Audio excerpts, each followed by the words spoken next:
Hey everybody, how you doing? This is the Tony Viz. Here I am a day later than usual. Yesterday was my birthday. I'm now 30. And here I am with my Raw recap. When I first saw the show, I thought it was kind of hit and miss, but as I heard early reviews about it and thought about it, I thought it was actually a solid show. It was actually pretty decent. I mean, there have been far worse than what we saw on Monday night. So I guess I'll just get right into it. The show began backstage with AJ backstage, and she's over there talking supposedly to Daniel Bryan, Kane, and CM Punk. They just focus on her the whole time, and she says that she knows that Daniel still cares for her and everything, but they have to drift apart. And then she tells Kane that she mentions Kane. She says that she knows that they both know that he's not a man and he's a monster. And then she thinks of CM Punk as her soulmate, but she doesn't think he's thinking what she thinks he's thinking, and I was a little all confused by that. So then she says it's best they go their own separate ways. When they pan away, they show that she's talking to herself while looking, she's looking in the mirror and talking to herself. At first I thought it was just, like a strange way to kick off the show. I don't know where they're going with this storyline. But it's actually really good. I think they're actually doing a good job with it. AJ plays the whack job role really well. So then we get into the arena. Vickie Guerrero comes out. She's just the GM for the week. She says the board of directors made her GM, blah blah blah, and she says that she knows that come the 1000th episode of Raw, she'll be the regular GM. And she's decided to bring us a great show. First match, three-way elimination match. It was good stuff. It was typical Vickie heel promo. She was really good. I thought she did a good job here. And I like having a three-way under elimination rules instead of the one pin stick, because God knows I'm not into that. But the match turned out to be, it was WWE Champion CM Punk versus Kane versus Daniel Bryan, non-title of course. We had another, it was another rematch from the No Way Out pay-per-view, just like SmackDown last week. They gave us Sheamus and Dolph after they had a match on No Way Out. So what happened was, Daniel Bryan wound up winning it. It was a good match actually. So what happened was during the match, AJ's music hits, and I hate when they have a person's music play before they come out. She comes out, she skips to the ring, does the usual skipping around and all that stuff. I think Kane got preoccupied by that a little bit, and then he was gonna chokeslam Kane, but that distracted him.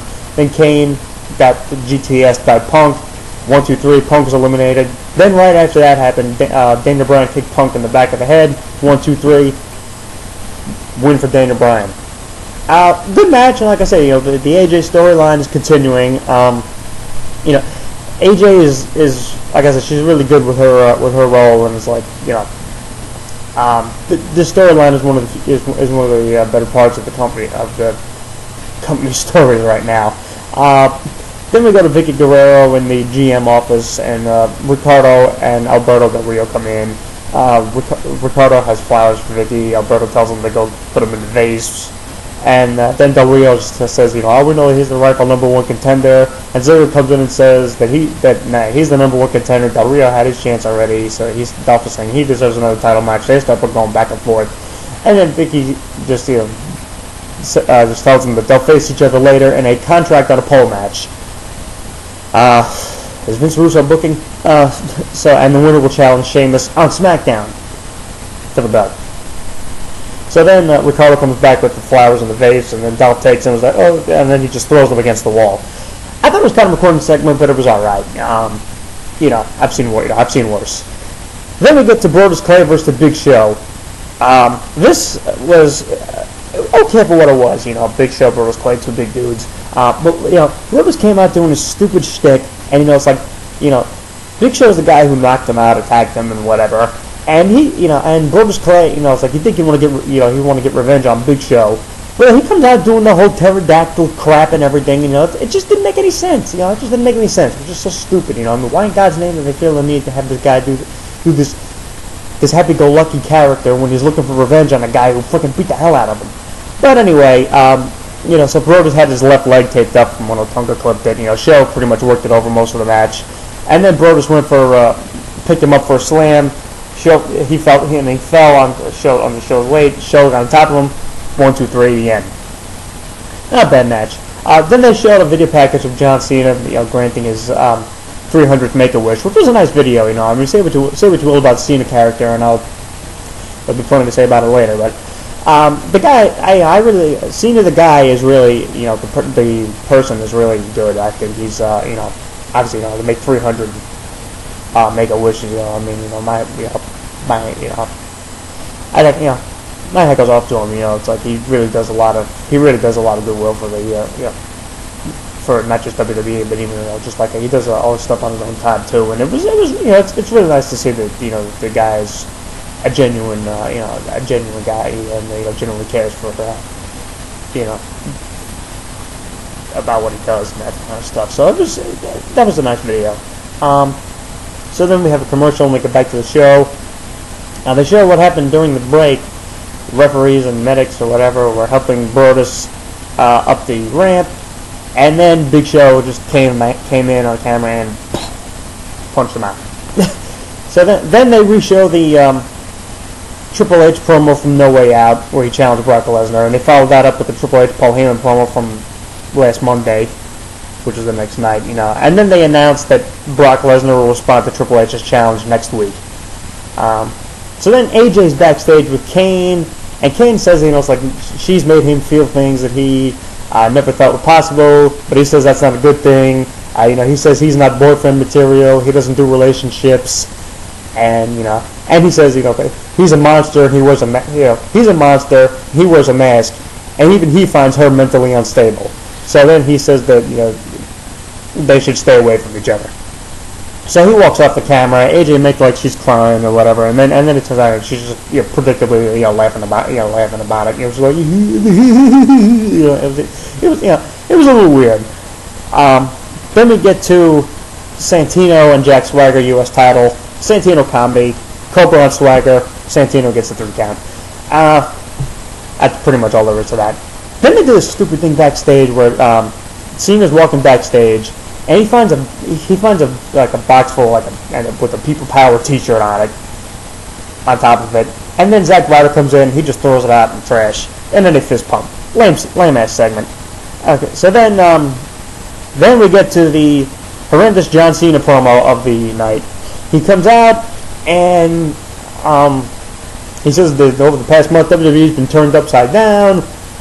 Johnny Ace convinced Big Show to turn heel. And he did this all in a Star Wars reference. He referred to Johnny Ace as the Emperor, and Big Show was Darth Vader, and then he fought him, Cena Skywalker, or whatever. And then he was making all the references. Ryder and Santino were 3PO and R2D2. Vince was Yoda. It was just so stupid. It was just like he says it's like at No Way Out. Emperor Johnny was there, and Yoda McMahon. And then after Cena said after he beat Big Show, by escaping the cage, he said to Johnny H, Yoda McMahon said to Emperor Johnny, "No chance in hell on you, fired you are." God, that was so fucking stupid. And then he was about to make his historic announcement, but then the lights go out, break the walls down, and Chris Jericho returns, light bright jacket and all. The fans, gets in the ring, fans chant Y2J. And Jericho asks Cena what he's talking about, all the Star Wars shit and everything. And then Cena says something about it, it's like, oh yeah, the whole fudging whatever. And then even Jericho's like, fudging? Are you kidding me? And he's like, like, what are you, 9 or whatever? And he's like, Cena's like, oh yeah, this is a PG show, and most of our viewers are 9 years old. Then Jericho pretty much tells Cena to shut up and get out of his ring, because tonight is Chris Jericho's night. And Cena says that, since Jericho's been gone for a while, some things have happened, Big Show's entered the Money in the Bank match, things have gotten scary, whatever, blah, blah, blah. And so Cena's major historic announcement is that, which I predicted, and I called it, is that because since Big Show's in the Money in the Bank match, he's entering himself in the match because he has to stop Big Show from winning, because if he wins the Money in the Bank, no one can stop him from cashing it in and becoming a dominant WWE champion. It's like, wait a minute, Cena has beaten Big Show God knows how often before. It's like, it's like he's lifting him up on his shoulders and giving him the attitude, the double A or the FU, whatever the F you want to call it. And it's just like, Big Show's been champion. He's been a dominant heel monster. He's been beaten. It's like they're not going. It's like, I mean, who the hell is he? Freaking Darkseid or Doomsday? I mean, jeez. It's like it's not like he's a guy who's been beaten before, or who hasn't been beaten before, I should say. So then, so he says that he's entering himself in the Money in the Bank match, which I predictably called. And then Cena mentions that he's had the case cashed in more than once on him. So he says it's about time he wins the Money in the Bank case and cashes it in on whoever the champion is. Because he mentioned that everyone who's won Money in the Bank has always cashed it in and gone on. Everyone who's cashed it in has won the belt. So he says that he hasn't been champion in a year. Jericho says that Cena's arrogance and ignorance is very mind-boggling. Jericho said that he invented the Money in the Bank ladder match in 2005. He said he's been in 3 of them. And then Cena mentions that Jericho hasn't won any of them. And Jericho says that the Money in the Bank match isn't a joke. It's a serious match. And Jericho says that no one has been in more ladder matches than he himself has. Says that this match is a career ender. And he tells Cena not to worry about stopping Big Show because Cena should be worrying about stopping Chris Jericho because he is also putting himself in the Money in the Bank match. Then Vicky Guerrero comes out and says that the guys can't just put themselves in the match. So she mentions, of course, there'll be 2 Money in the Bank matches, one for a shot at each title. So then she says that here for the WWE title shot for the Money in the Bank match, she says that only former WWE champions are allowed to be in it this year. And and the 4 of them are Kane, Big Show, Chris Jericho, and John Cena. It's like I said, first, Vicky Guerrero said that, it's just like, like the guys can't put themselves in the match, but she puts them all in it anyway. Then she says that tonight, and then I think she might have flubbed up a line here, but she says like, these guys haven't faced in 2 years, so for the first time, John Cena will face Chris Jericho. It's like, you said it happened 2 years ago, and now it's the first time, or I don't know if it was the first time in 2 years. I don't know what the hell happened. But it was a mixed bag segment. Cena's Star Wars promo was so freaking stupid, and Jericho was good as usual. Vicky was good too. And like I say, I'm not really. The whole deal, like only former champions can be in the Money in the Bank this year. I don't know. I mean, that doesn't really elevate anybody. I mean, it's only going to be 4 guys. I mean, I don't know if Mysterio. I think he might be clear to return, so he might be in there too. I don't know what they're going to do. But like I said, I knew Cena's big announcement was going to be that he was going to enter the Money in the Bank because Big Show was in there. It was like, oh, we got to stop Big Show. Lame. So then it's time for the former main eventer match, aka the somebody from the old days returns and squashes Heath Slater bit. So for some reason Lillian Garcia was doing the announcing on Raw instead of Justin Roberts. So Heath Slater comes out. He says he doesn't care what Vader, Cyndi Lauper, Wendy Richter, or Roddy Piper think about him. He's one of the top superstars of Raw. He's the one-man band, and then he rules the world. And he said that twice. And then, of course, the man that rules the world, Psycho Sid, comes out. And I got to tell you, I popped huge for it. When he said, when Slater said, I rule the world, I'm like, oh yeah, man, here we go. Psycho Sid's coming. And when his music hit, I popped for it. So, and of course it was a squash. Heath Slater just, he just bumped like crazy for Sid. Sid powerbombed him, pinfall at the end. It was a squash, but it was really cool to see Sid back. He was one of the guys around. He was one of the first guys I saw when I first started watching, almost over 20 years ago. So it was cool to see him on the. It was cool to see him on the show. I've always been a big fan of his.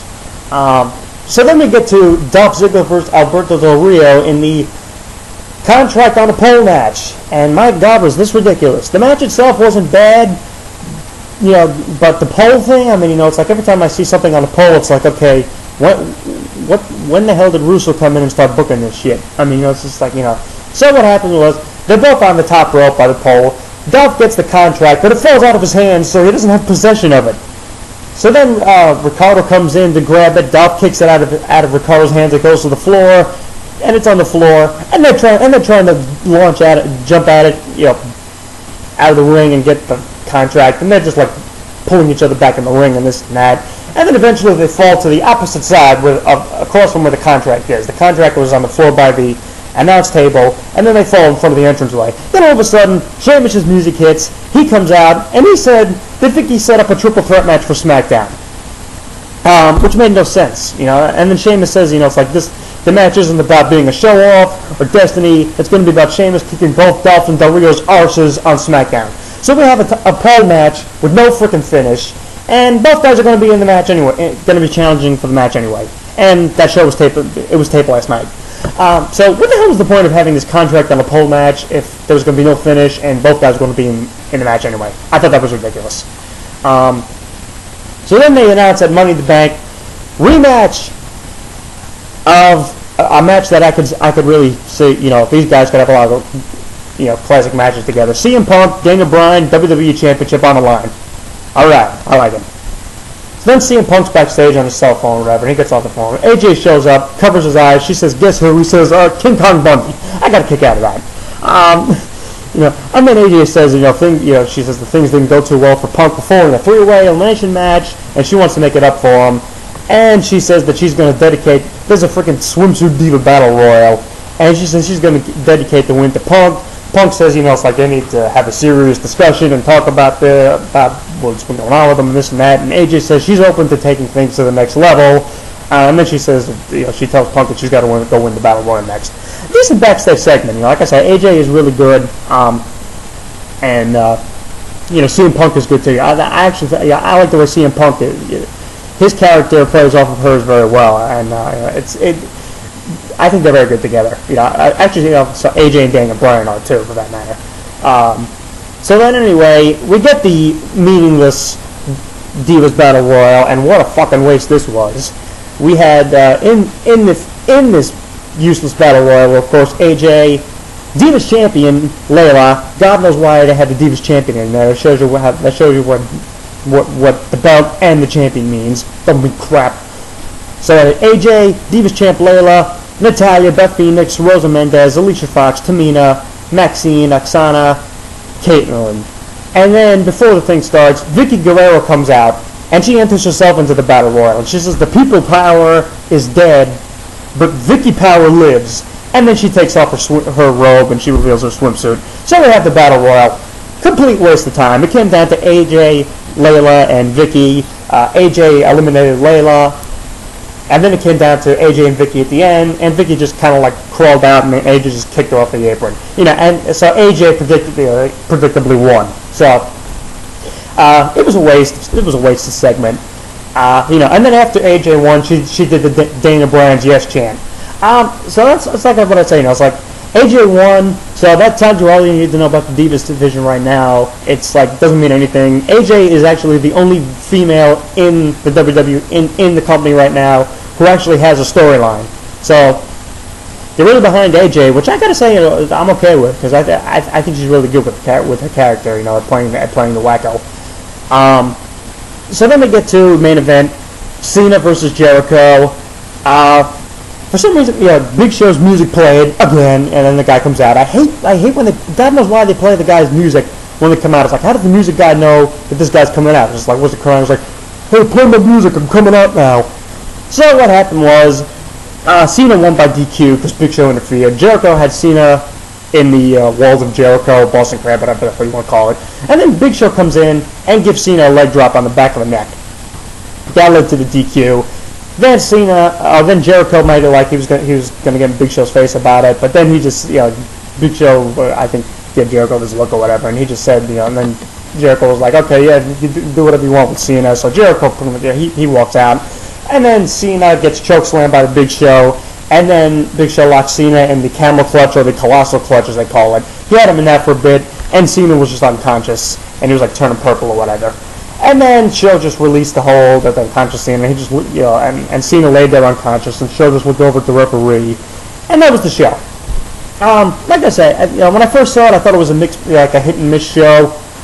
But after hearing other reviews and thinking it over a bit, it was actually a pretty solid show. It was there was more good than bad on there. I like the three-way, even though I like the three-way match, even though it was a rematch from the pay-per-view. But I thought it was good. The end was good too. Cena Jericho was a decent match. Show locking the colossal camel clutch on Cena was a good way to end the show.